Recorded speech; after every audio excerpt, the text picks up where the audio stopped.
Hi, and welcome back to my channel. Today I want to talk to you about how you can use freelancing websites like Fiverr to find freelance clients. If you follow me on Instagram, you've probably heard or seen me talk about Fiverr, and I talk really fondly about it because I would say I roughly find about a third of my clients on Fiverr. On Fiverr, you can create gigs, which is like jobs that you offer. And then under that, you can create packages. And by that, you can keep on selling your gigs and your work to clients. So how do you actually create successful gigs on Fiverr? Well, if you're first starting out, I would recommend you to just start by creating just one or two different gigs where you really niche down. Like, no, don't just say that I will write your text. No, you will write beautiful blog posts or captivating social media captions. You need to niche it down to show exactly what it is that you're an expert in, but also at the same time really use descriptive and captivating words to catch the attention of a potential buyer. Start out by creating these 1 to 2 gigs and really niche it down. And then after that, once you've had a few buyers on each of these gigs, you can start creating more gigs to like really amp up what you offer on the platform. The next step is to really create a captivating image for each gig. Like a really good example is my gig images, where you include a clear photo of yourself, preferably something that's related to the gig, like here where I'm holding a phone, for example, for social media management. This helps your image to stand out on the selling page, as well as making it more relatable because it shows the person that's behind the gig. It always helps if you're smiling too, because it makes you seem more approachable. Include the gig title or a keyword that fits the gig, like copywriting or cooking lessons. And make sure that all your gig images are cohesive so that you're easily recognizable. If you are a graphic designer or anything in that area, make sure to really showcase your skills here, because this will basically work as a portfolio for you.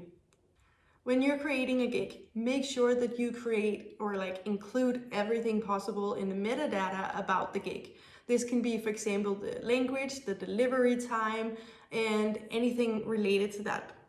So I don't speak fluent Norwegian. I can fully understand it because it's quite the same as Danish. And I can write it to some extent without issues, but I actually, under some of my copywriting gigs, I have included Norwegian in the languages that I can deliver the gig in, like also Danish and English, of course. And I am actually, surprisingly enough, getting a lot of buyers in Norwegian because there's not a lot of freelancers that speaks Norwegian on the Fiverr platform. So even though I am not fluent in Norwegian, I use a dictionary for everything that I can't write and don't already know. And then of course I make sure, these are the gigs that takes the longest time for me, because I triple check that everything's correct, because obviously it needs to be. But what I'm saying is just that make sure to include anything, because you never know that, for example, I never thought, I was just like, okay, I can do some small work in Norwegian if that's needed, but I had no idea that there was actually barely any Norwegian freelancers on the website. So what I'm saying is just include it, because you never know, maybe it's something that you don't really think about, but maybe it's something that there's not a lot of offers on the platform, and this can really help you rank high. Okay, a really important thing when you're just starting out on Fiverr and you need the first clients is your pricing. So I really recommend you to start by pricing yourself really low. Like, I started out by pricing one of my copywriting gigs for, I think, $20 for 600 words, which is really low considering the time and everything that you put into it. But in the beginning, obviously, if you don't have any reviews or portfolio to show, then why should any potential buyers buy a gig from someone who has nothing to show for $50 when they can just buy a gig from someone else at $20? So I recommend you to just start out pricing yourself really low, and just so you can get those first few clients. And for example, until I got 5 clients, then I increased my prices, I think first to 25 and then to 30, and now it's all the way up to 50, because then the more clients and the more 5-star reviews you have, the higher you can put up your pricing, because then you also have something to show for it. But in the beginning, price yourself as low as possible just to get a few clients in the door. And then after that, I promise it will start picking up, and then you can increase your prices. So for example, you can also, one of the two first gigs you're starting out with, you can create one of them as like a really low, like really small gig, just like a logo creation or something really small, just for $10. And yeah, just until you get some clients in the door. Once you have had some few clients and you can increase your prices on the gigs that you already have, you can also start creating a few other gigs that can like help other clients. You can also even have for example, two copywriting gigs. One is like specifically to blog posts or something else, which is also like, it's longer gigs, it's higher priced, everything like that. And then you can also have another copywriting gig that is a little bit lower priced, because maybe then it's just for social media captions, so it's smaller work. But yeah, so just start really low, start small, don't even worry about it. I know sometimes it can really be sucky to think, okay, I'm only making $10, but you have to start somewhere. And yeah, just start really low, and I promise you that it'll pick up soon. Speaking of the pricing, so under each gig, you can create packages on Fiverr. So for example, in a copywriting gig, you can create a basic, standard, and a luxury package. So of course, there's the smaller package where almost nothing is included, it's at a low price. Then there's a standard package where most of the standard things are included and it's a pretty reasonable price. And then there's a luxury package at the top with almost everything included. It's a lot more work, but it's also a lot higher price. Under each package as well, you can like choose to add gig extras. So for example, for $20 more, then you can write 300 words more, or for $20 more, then they can also get some more revisions and whatever. Just make sure to include everything that you possibly can, because this can really make it possible for potential buyers to like tailor your gigs or packages to their exact need, and then there's a higher chance that they will buy for you. For each gig and for everything you do on Fiverr, it's important to remember to build up your portfolio. So every time you deliver a gig, like every time you finish the job and you deliver, make sure to take a screenshot of the work you have done and include it when you deliver in like under the gig or under the buyer, because then the screenshot will actually come up under your gig, under the package, and show it as a portfolio to see, like it really shows what work you have done under this gig for a client. But you can also by yourself, you can upload different photos when you're creating the gig, but just make sure that it's of course your best work and it really shows what it is that the gig is about. That being said, it's not the same if it's a screenshot of work you've handed in for a client, because that one comes up in your reviews as well. So yeah, just make sure you do it. And also if you can at any time, it's a really good idea to just mention for the buyer, if they've already bought a gig from you, that you would really appreciate if they leave a review, because this will rank you up so much. Another thing you really have to remember to rank higher is to make sure that you reply as fast as possible to any messages, especially the first one. When you get a new message from a potential buyer, make sure to reply to that one as fast as possible. Even if you get it at like 10 p.m. or something, you can simply just go in and write them, "Hi, thank you for sending this over, blah, blah, blah, whatever," and then say, "I will get back to you first thing in the morning." But just because there's also, of course, a lot of different time zones for people working on Fiverr and for buyers and everything. But if you keep your response, I think it's under 4 hours or maybe even 1, there's different like level requirements. So if you keep your response time as low as possible, then you're ranking higher as a seller.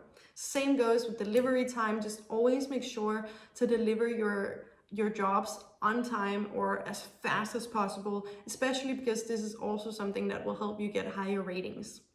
One thing you can do to keep the clients coming back to you, so if you've already had a buyer and you want to make sure that this buyer comes back to you, is to always over deliver. And as I said before, always make sure to deliver as fast as it's even possible for you.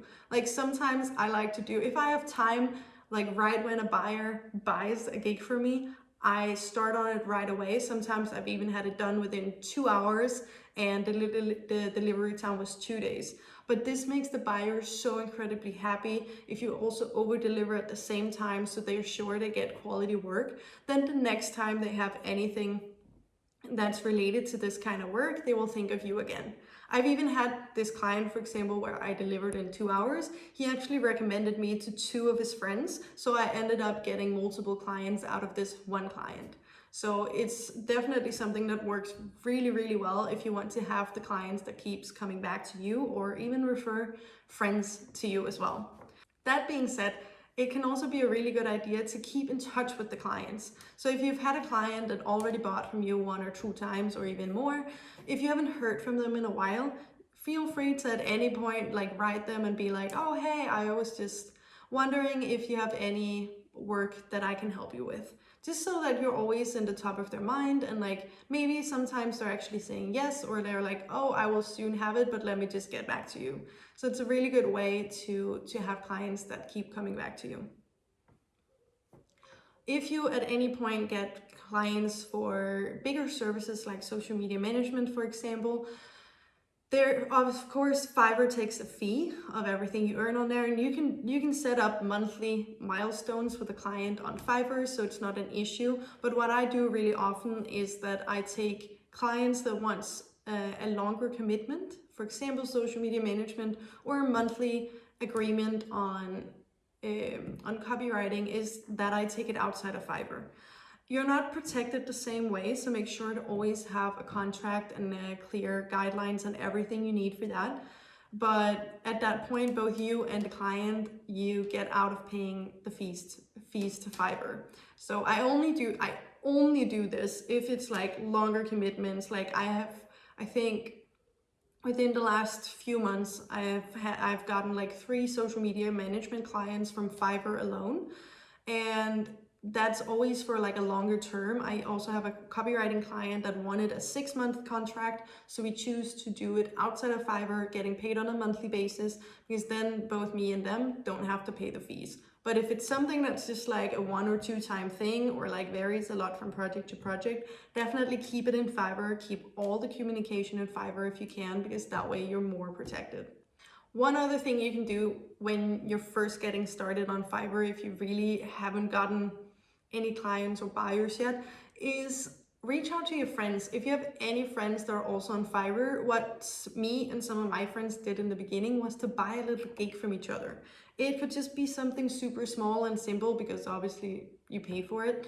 So it could just be something like, okay, $10, $20, please write me 1 or 2 captions for social media under their copywriting gig, for example.